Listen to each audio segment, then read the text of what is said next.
In today's lab, we're going to investigate Faraday's law more quantitatively. We have a voltage generator, which consists of a magnet spinning inside a coil of wire.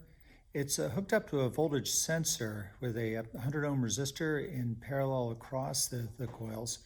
The voltage sensor is connected to an 850 to the Pasco Capstone software. All the data that you'll analyze today was collected using the Pasco Capstone system.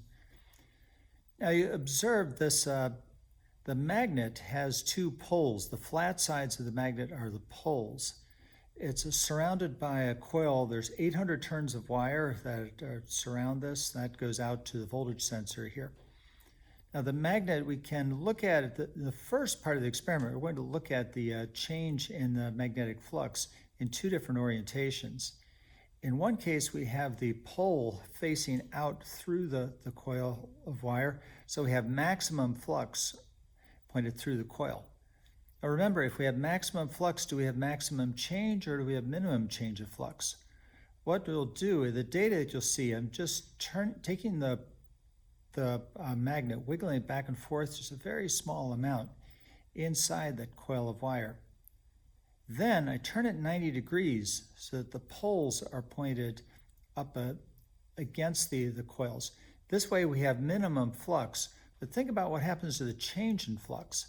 As we again wiggle it back and forth very slightly, look at the EMF that's generated, which is directly proportional to the change in flux. So look at that figure and make your analysis. In the next part of the experiment, I have a 10-gram mass hanging off a thread tied to a spool connected to a pulley, which is connected to the magnet. When I release this, the silver thimble here, the mass will drop. It will cause the pulley to spin. It will cause the generator to spin. It will reach a maximum value.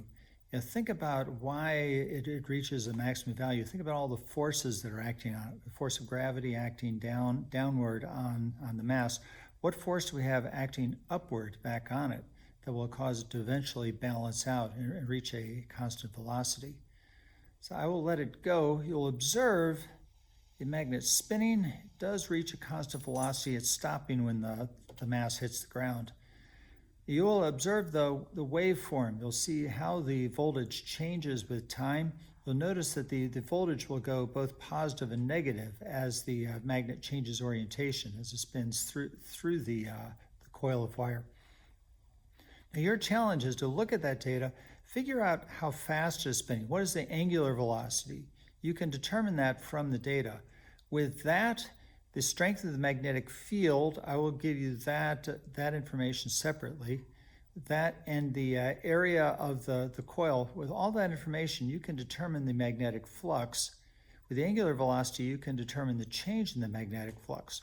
From that, you should be able to determine the EMF, compare it to the measured value, compare it to the measured EMF, and go on from there. The intent is to do this quantitatively. There are some subtleties, there are some things that are a little bit off about this. If you find that you're not matching very closely, if you're not within 5%, there are some subtleties that we will discuss in class. Okay, so have at it. One last thing I want to show you. In this experiment, I've taken a wire, I've shorted together the terminals on this generator. So observe what happens in this case when we have that 10-gram mass here and I let it go.